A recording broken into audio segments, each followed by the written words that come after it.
Ted, who are the heroes in your life? Well, the heroes in my life are mostly authors of books and a few speakers, and that I'll identify a few of them.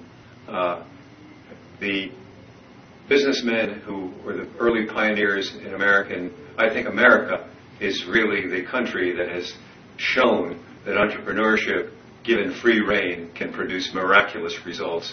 And the early people, like Andrew Carnegie and Bernard Gimbel and Henry Ford, others that I mentioned in other interviews that I've done with you, are the ones they're my heroes, because they've shown me that not only what great accomplishment, but that setbacks or failures did not dissuade them from ultimately succeeding. But in addition, there have been a few seminar speakers that have been highly influential to me. I was privileged, for example, to be in the audience before he passed away of Napoleon Hill, who spoke, and whose work from the platform and ultimately his books, which I read, were greatly influential to me. I also, the late Joe Kosman, I went when I was in my mid-20s. There was a fellow by the name of, I believe it was E. Joseph Kosman, who wrote a book called How I Made $1 Million in Mail Order. And I went to his seminar, and what I was so impressed by is, here's this millionaire, good-looking, articulate fellow who was so interested in the audience, what the audience got out of his presentations. I made him a personal hero, and I had the wonderful privilege of speaking with him on the platform of a cruise that we were on, as a matter of fact, a marketing cruise in about 1998 or 99, and I got to meet him and interact with him personally, and I was so pleased that he considered me one of his heroes, so it was a great relationship. Other heroes to me have been, I've always been interested in physical things in sports, and I've liked people like Bill Tilden in the past, reading about him, seeing his videos. Great tennis players, I'm very interested in tennis, but also great baseball players like Babe Ruth have been tremendous heroes of mine. Football players, like football coaches have been great heroes of mine. My high school coach was such a hero, Russell Coleman, who later became the principal of the school. I happened to be on a team. We were the state champions in our particular division, and he was just such a I learned the concept from him of tough love. He was so tough, such a disciplinarian, but at the same time he loved us. He could be tough with us, and he loved us. And I've tried to be, in my business life, working with employees and all, loving all my people, but expecting a very high standard. And if the people were not living up to not just my standard, but a standard that they and I have mutually developed, and if they didn't live up to it, I tried to be an executive or entrepreneurial leader and I learned a lot of that from my coach, where basically that I could be kind and loving as well as tough at the same time. So those are just a few of my major heroes. Ted, who do you think are the heroes today that are not getting the recognition that they deserve? Oh, I think that the first ones that come to mind, since we were just talking about children, are sports heroes. I think are tremendous for children. The people that are setting records, breaking home runs, for example, are coming close to it, like Sammy Sosa and others who came here as an immigrant and who's just seems to be a very kind and good person and a good parent. I think I remember the late John Elway, not late John Elway, but the retired John Elway, I should say, the former NFL quarterback, Hall of Famer. I think is a tremendous. I've had some occasion to do some things for the Make-A-Wish Foundation that he was very much of a part of in supporting them. He's a terrific hero to look up to as a great NFL champion. I think the tennis players, some of the top ones, are wonderful heroes, like the current number one, Roger Federer, and Andre Agassi, who's just been a terrific influence on so many kids, so many young people. So the sports, many of the sports legends, Michael Jordan, of course, has influenced so many people from lower income backgrounds in that, because lower income kids tend to play a lot of basketball in neighborhoods and so forth. He is a tremendous hero. But then I think of authors, again, who are terrific heroes. The children's authors, the best-selling children's authors, I've never seen one. I think to be a children's author you're a special hero, because what I like best about children and authors that write for children, like Rowling's and others, is that you have to be a person of special integrity, because kids can see through dishonesty better. There's like a dishonesty filter where we adults can be more easily influenced by someone who may not have great integrity, but kids seem to see that. So the children's writers are terrific heroes for children, I feel.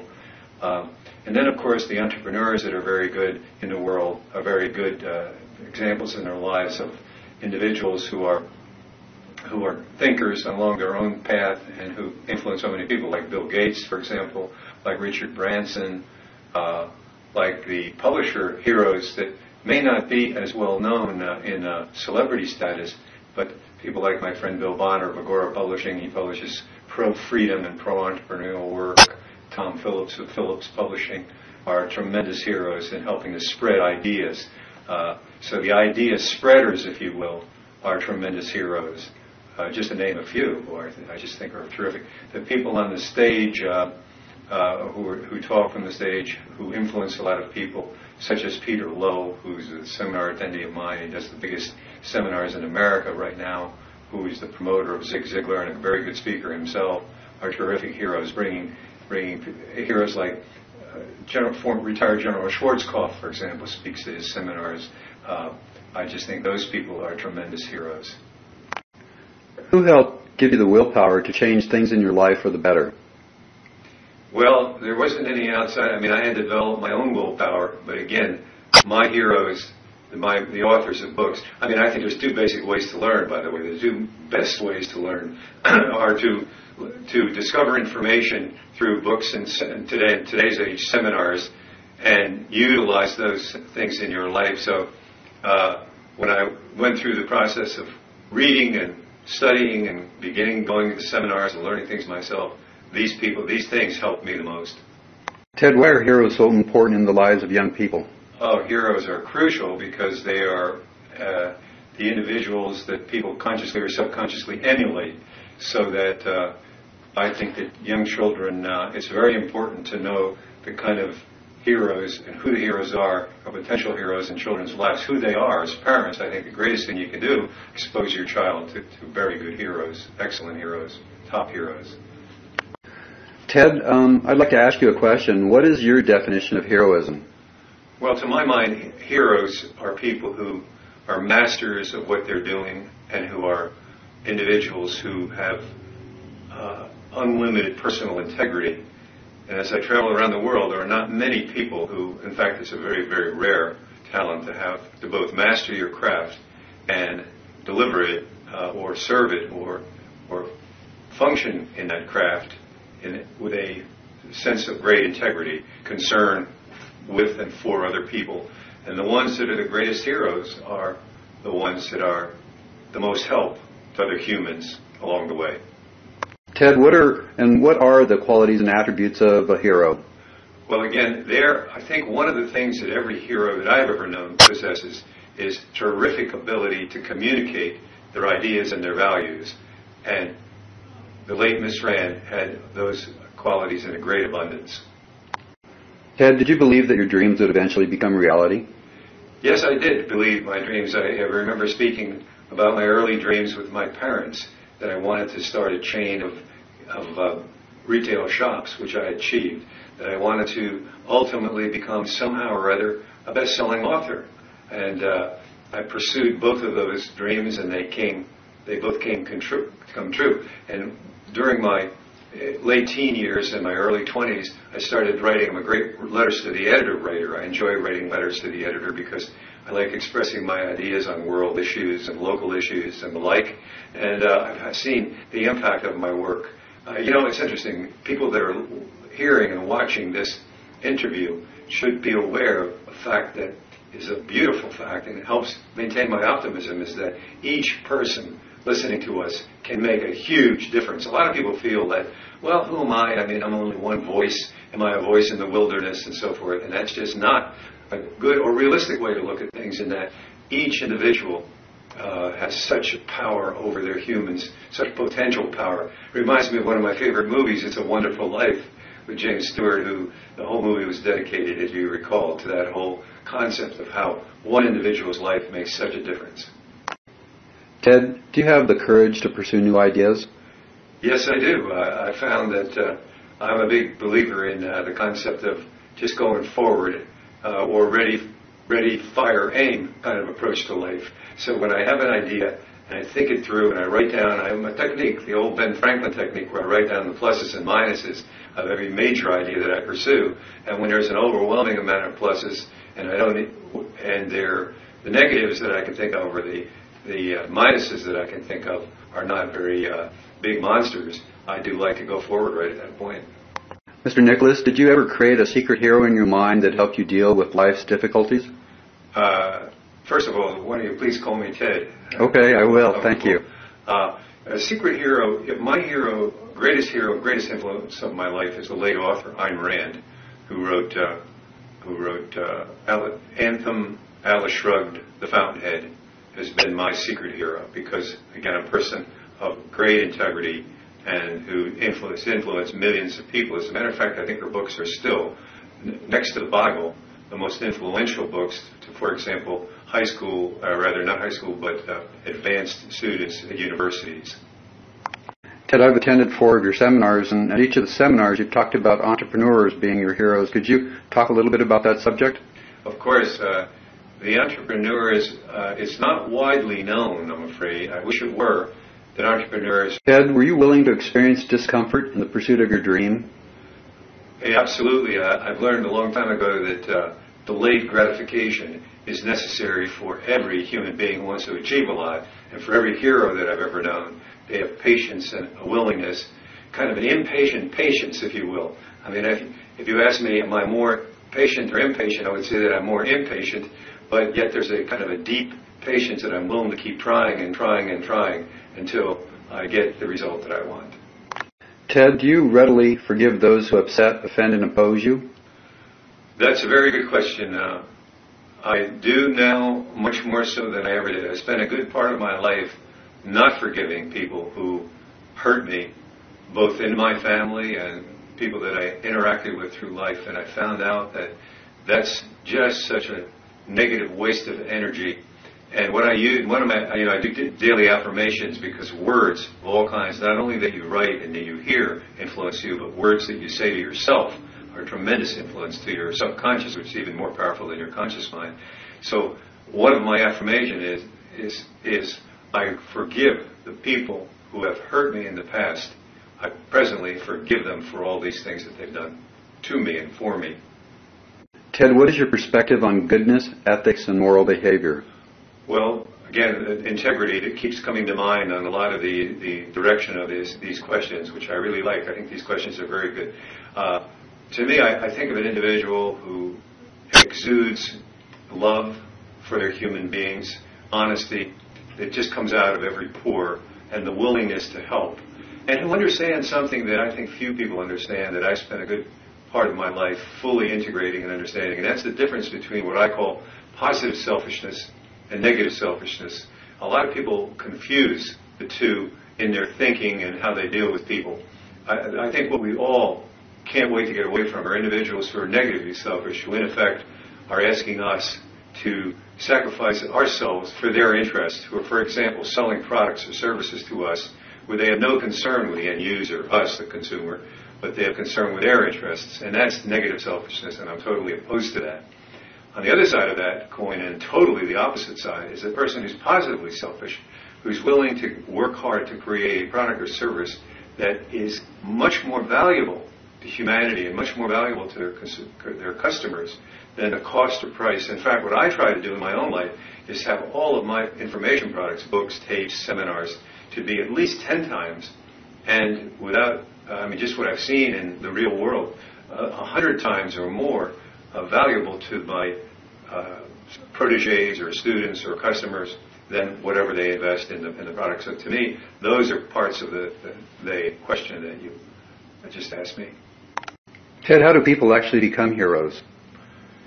Well, I think you become a hero through mastering something, mastering the field that turns you on, the field in which you have passion. And to be a hero is not easy, but it is well worth the effort. A lot of people are looking for the easy way, the lazy way, the shortcut way, instead of realizing there are no shortcuts in life. You have to pay the price. You have to have self-discipline.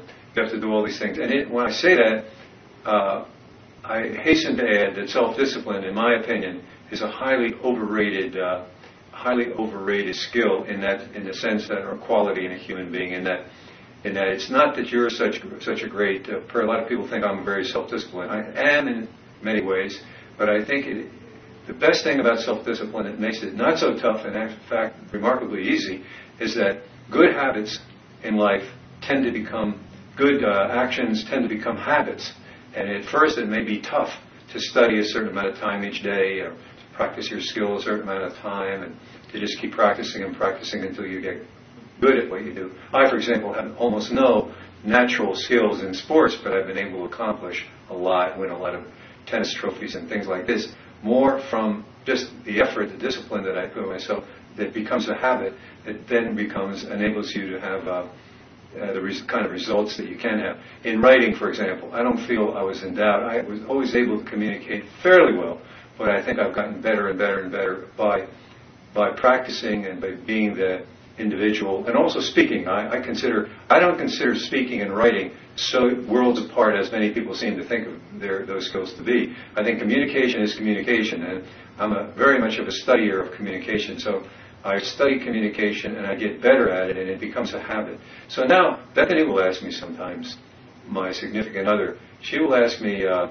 why are you working so hard? I mean, you could have retired a long time ago. Don't you think about slowing down or taking it easy? Well, frankly, I'm so used to the pace and the kind of habits that I practice every day. Part of me is afraid that I'll lose some of those skills that I've worked so hard to develop unless I continue to do the things that I do. But again, it's such a habit, it's almost impossible to break.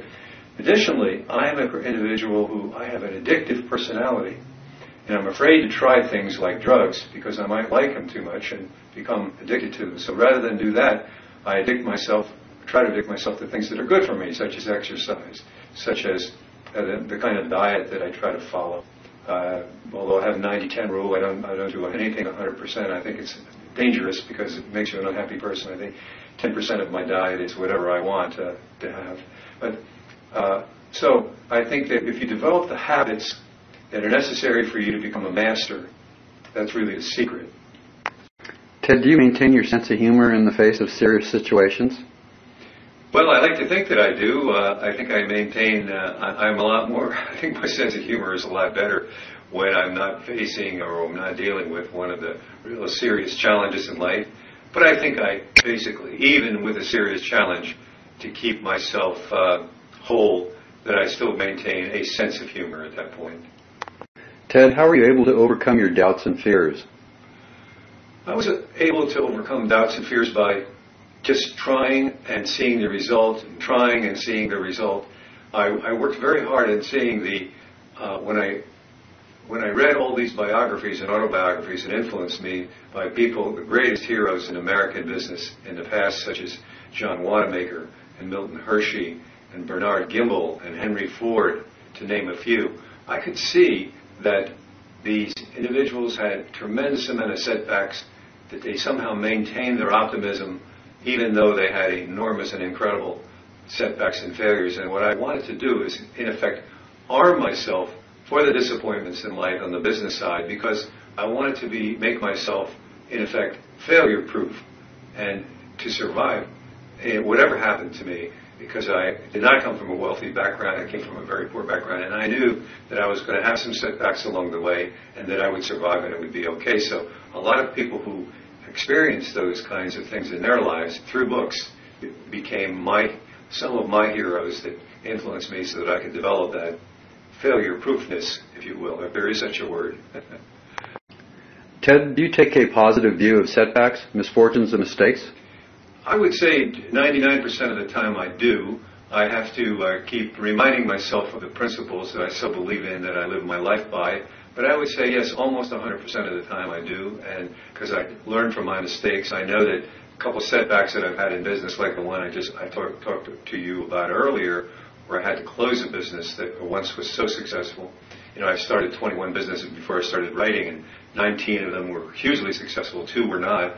And I know from those experiences that I learned much more from my setbacks, what other people call failures, than what I learned from all the successes put together. So that being the case, I'm in effect insulated, much more so than many people are, with regard to their setbacks or failures. And I'm also aware statistically, since I studied biographies all my life of very successful people, real heroes in the world, that they've had far more setbacks or failures than successes. So, for instance, a lot of people know me from my copywriting, from my work, from my communication skills, and that even more of my ads do not work or do not cause profits for my companies or for my client companies. I have a very high batting average, but I don't have a 100% success record any more than a baseball player goes up and hits a home run every time they go at bat.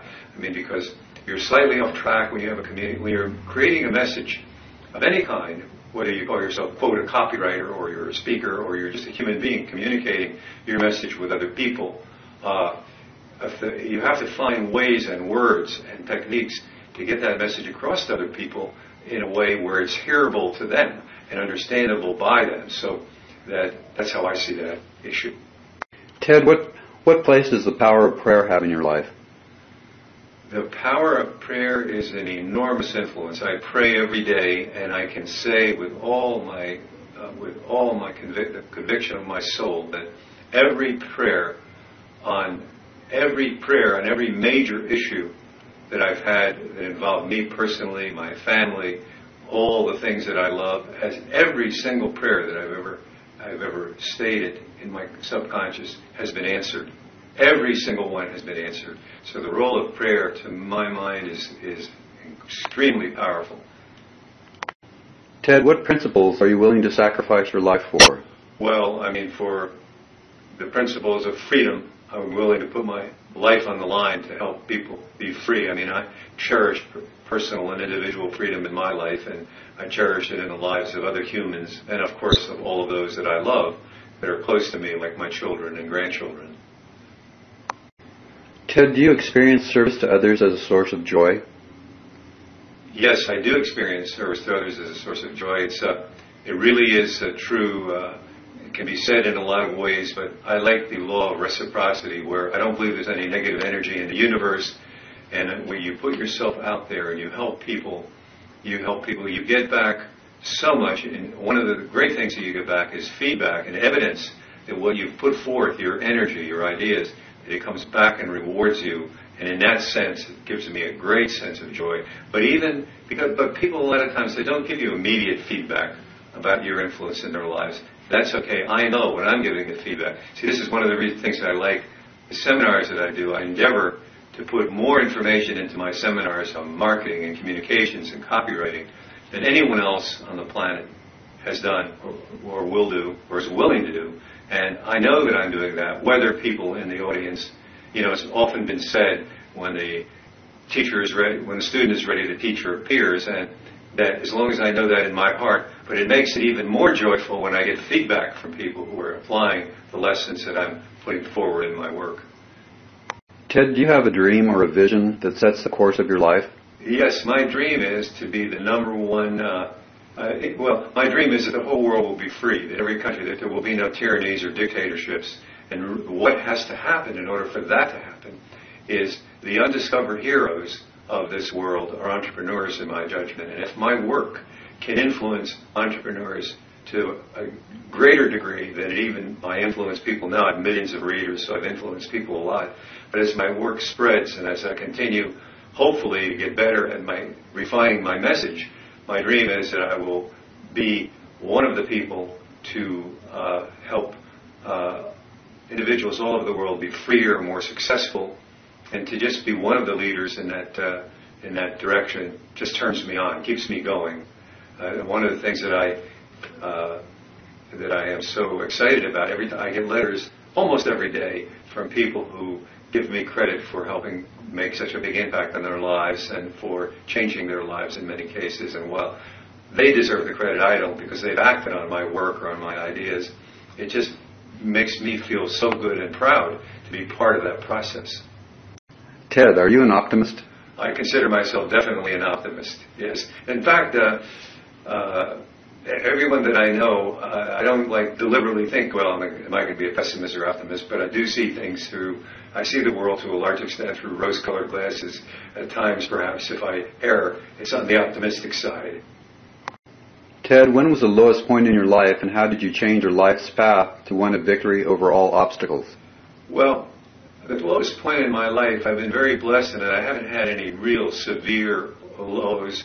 I guess the closest I've come to the lowest point is after many years. I started my first business at age 21, and I was voted the outstanding businessman in my state at age 29, and felt very honored. A couple of years after that, through a long series of things, most of which were out of my control, such as I was in the candy and ice cream business at the time. Two of my main stores were bypassed.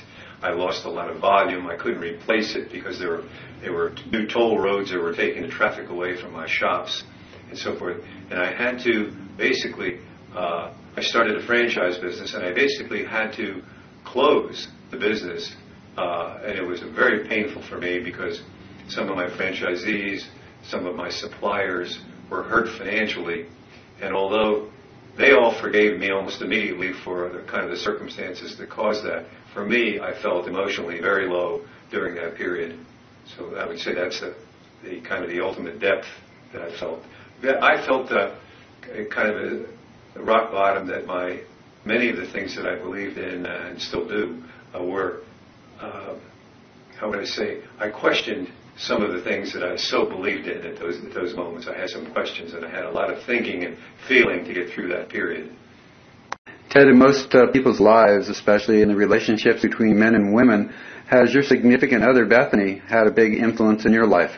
She's had an enormous influence in my life. She reminds me from a value integrity standpoint of another hero of mine, who's my grandmother. Bethany is closest to my grandmother in character than anyone that I've ever known. And not in looks, of course, but in character, in that she's a person who's tremendously loyal. I am a great admirer of people who are loyal to people that they respect. She's so loyal to me. She would, in effect, take the bullet, which of course I'd never ask her to do, but she would do anything for me to help me and has helped me advance my work.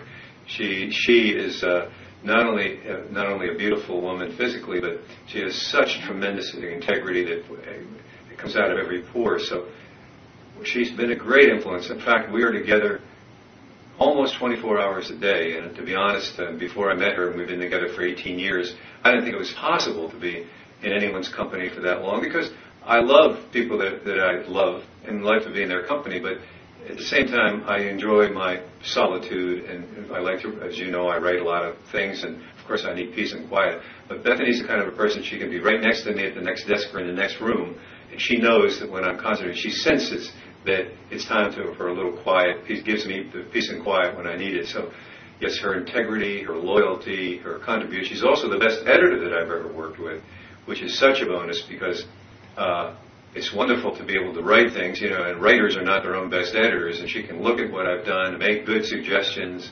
help with the grammatical portion of it, and all of those very important things. May even make suggestions at times on the whole sales message or the message that I'm trying to put forth, which has been invaluable to me. So, and then her support in all of the seminars. She helps prepare all of my materials. I prepare different materials for every single seminar. No seminar is exactly the same, as you know, Ralph. Because questions bring out different material, and I just like adding new material all the time in my seminars. And I state things in a little different way at each seminar. So she's been a tremendous contributor to my work. How does it feel to be recognized as a hero? It feels fantastic. It feels fantastic. One of the things that took me a long time to learn is the ability to accept a compliment when I feel the compliment has especially when I feel that the compliment may have some truth behind it. In that, I know that what I do and how I do it is not a common attribute in a lot of people. I've worked hard for it. It's nice to be recognized for those things. On the other hand, the secret of that is I do it, while I'm highly compensated. I'm also a big believer in charity, and that's a whole other subject. I'm highly compensated in what I do, which I'm not looking for the personal spending in my life, because long ago that ceased to be a problem. But I like being recognized for what I consider the things that I admire in myself, and I like when others who I respect. I particularly like recognition as a hero from people who I consider my heroes, like entrepreneurs and others who are working hard to build their lives. So I enjoy it, and I want to keep doing what I'm doing better and better, and hopefully be recognized for the rest of my life. Ted, if you had 3 wishes for your life in the world that would instantly come true, what would they be? Well, number one, that every single country got rid of all their dictators so that everybody would be free. Number two, that the individuals were free to become and interested in becoming even more and bigger. I believe that there's an entrepreneur inside the heart of everyone, inside the fiber, inside the being of everyone. And for more people to recognize that the true heroes are the entrepreneurs who are creating the jobs. 90% of all new jobs are created by entrepreneurs, not big businesses. And when people understand that entrepreneurship is the only real way to create wealth, which can be used not to spend by the people who create it, although that's part of the joy of it, but I think most of the joy is all the great things you can do with it in charitable activities and things that your church activities, if that's what you're motivated to do and to help. I just think that's a fantastic thing. And the third thing that I'd like to see people do is recognize that their number one asset is their health. And when I look at Americans, 60% of which are obese, and that's spreading like wild, that obesity issue all over the world, when people realize that their life is finite, that they can extend their lives by being healthy, that we're within 10 years of more breakthroughs, we'll all be able to live to be 120 years or more, barring accidents and that sort of thing. So that when more people recognize that health is a value, it's worth pursuing, they exercise their diet, and they also learn that the mental food that you feed yourself is so critical. I would like it if 100% of the world were on that premise. We would have even a better world if all those 3 things happened.